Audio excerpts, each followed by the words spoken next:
Dating Pangulong Duterte, ipinagmalaki ang kanyang housing project di umano. Subalit ngayon nga mga idol ay halos hindi mapakinabangan. At sa video na ito nga mga idol ay ating makikita kung totoo talagang sinusuportahan ng mga DDS itong si dating Pangulong Duterte, na matapos ninyong mapanood nga mga idol ang video ito ay patuloy nyo pa kaya siyang suportahan at hangaan. At sa video rin na ito nga mga idol ay ating makikita kung sino ba talaga ang totoong mayroong hangarin na mabuti at mayroong puso na gumawa ng kabutihan at pangako na hindi napapako para sa ating mga kababayan na nangangailangan, lalo na ang pabahay na pangako noon ng ating dating Pangulong si dating Pangulong Duterte at ngayon nga mga idol ay ating Pangulo na si Bongbong Marcos. At sino kaya sa dalawang ito mga idol na ating presidente ang inyong lubos na hangaan at sasaluduhan? At ang lahat ng ito nga mga idol ay ating malalaman dito lamang sa Opinion Mo TV.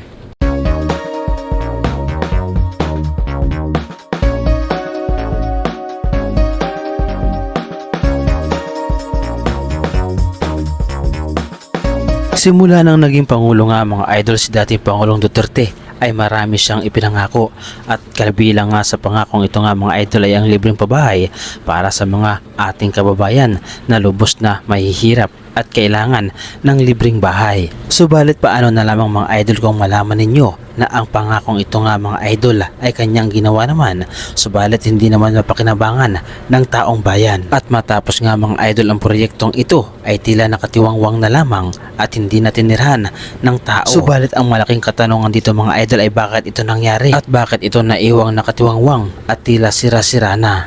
May housing project ako dito sa Luzon. Ang gobyerno may mga itinatayong pabahay para sa mga mahihirap. Pero sa pagsisiyasat ng Reporter's Notebook, ang ilang housing projects nakatiwangwang, nakatenga, tinubuan na ng mapataas na talahib at unti-unti lang nasisira. At ito nga mga idol ang proyektong pabahay ni dating Pangulong Duterte na halos hindi mo na mailalaman kung ito ba talaga ay proyekto o bakit ito ay nakatingga na lamang at tila sira-sira na. Subalit paano ito nangyari mga idol kung ganong milyon-milyon dito ang pundo? Isa ito sa mga housing unit na sinasabi nilang completed na.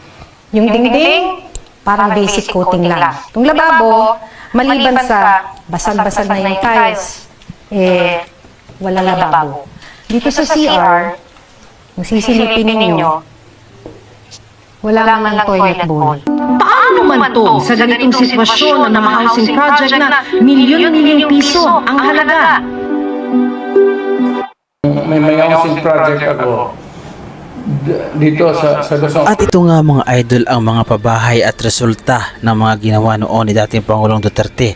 At kung ikaw ang tatanungin nga mga idol, ikaw ba ay humahanga sa proyektong ito na tila nagsayang lamang ng pera ng taong bayan? At ang malaking panagkaiba nga mga idol ni dating Pangulong Duterte at ni Pangulong Bongbong Marcos ngayon ay ang pangako ni Pangulong Bongbong Marcos ay tila unti-unti nang natutupad at nangyayari, dahil nga mga idol ito ay nararamdaman na ng taong bayan. At ang pangakong pabahay nga mga idol ni Pangulong Bongbong Marcos ay nararamdaman na ng taong bayan. Sa ibang balita, higit 1,000 ang makikinabang sa bagong pabahay sa Malabon. At kabilang sa makikinabang, ang ilang laging nangangamba sa mga pagbaha. Ang pangakong ito nga mga idol ay lubos na iginawa talaga ni Pangulong Bongbong Marcos para maramdaman ng taong bayan at hindi lamang siya hanggang salita. Napakalapit po sa aking puso ang pagsisiguro na maging matagumpay ang mga human settlements at housing projects ng ating gobyerno.